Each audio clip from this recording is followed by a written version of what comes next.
Fiction 2010. Yay! We are there! Yeah. And possibly the best shoes on the stage, and there's some good shoes, which belong to the tireless and hard-working chair of judges, Daisy Goodwin.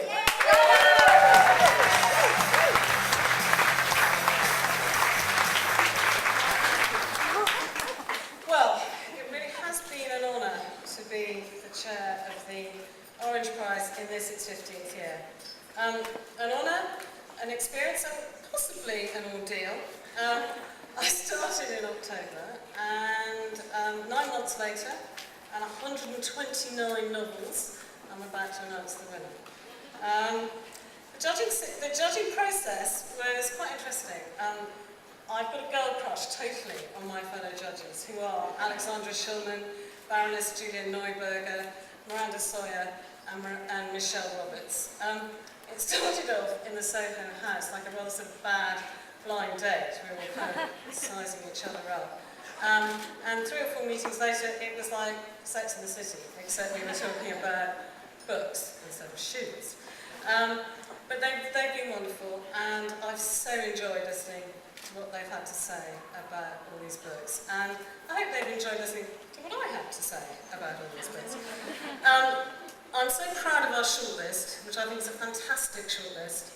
I love every single book on that shortlist. I think they're fantastic. And I'm so pleased that there are 2 debut novels on there by first-time authors, which, you know, let's face it, they've gone from selling maybe 1,000 books to selling 50,000 books. Hooray! That's fantastic.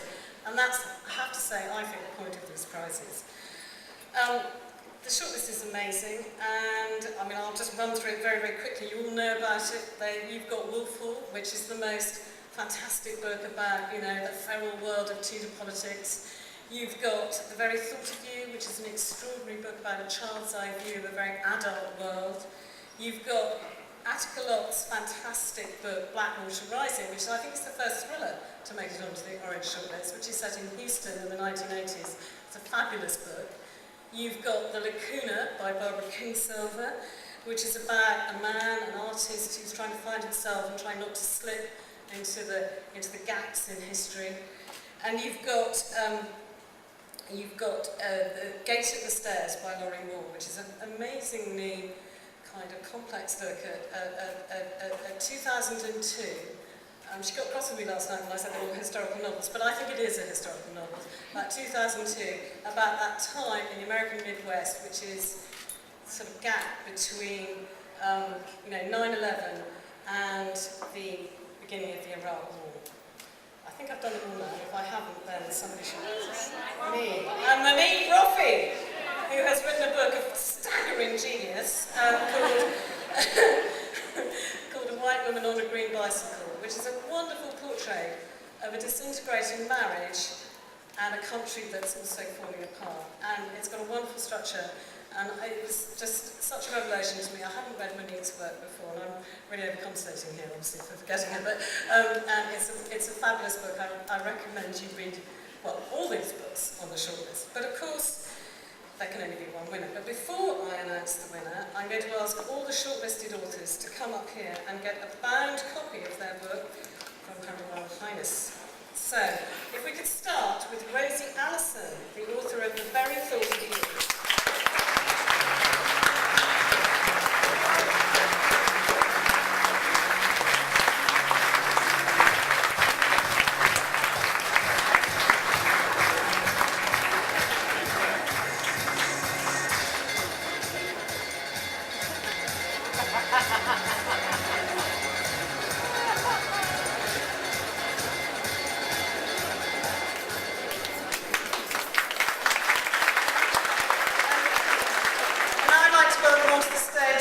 Kingsolver, the author of The Lacuna.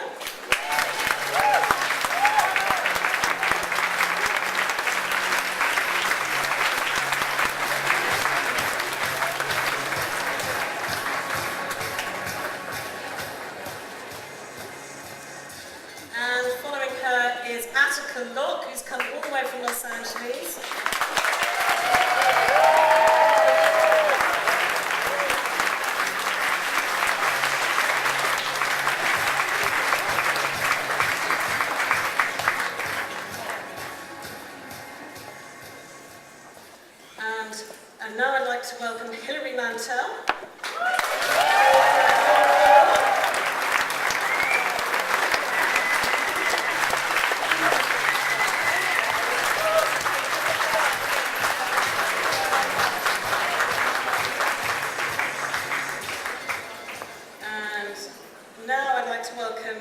Laurie Moore, who's come from Madison, Wisconsin.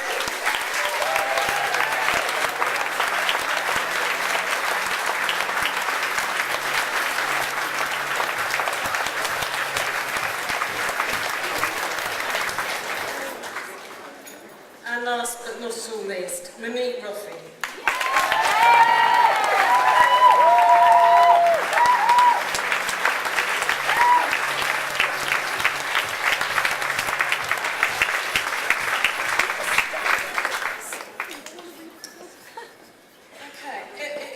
It was truly agony to decide between all these amazing books. I felt actually it was a bit like choosing which one of your 6 beautiful daughters should go to the ball.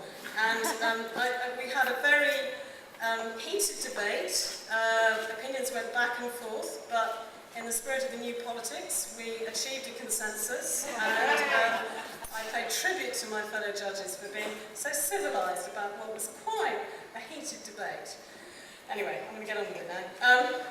Cheeks got quite pink, but in the end, and this was a very hard decision, and I loved every single book on the shortlist, so I'm gutted not to be able to give you all the prize, but here we go.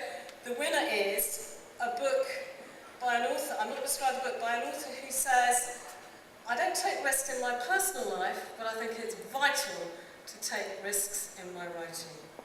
And the winner of the 2010 Orange Prize for Fiction is Barbara Kingsolver.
Beautiful works of art can be ranked.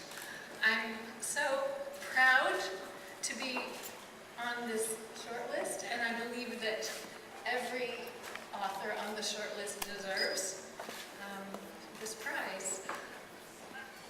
I'll take it home though. for my daughter Lily, because I'm so surprised.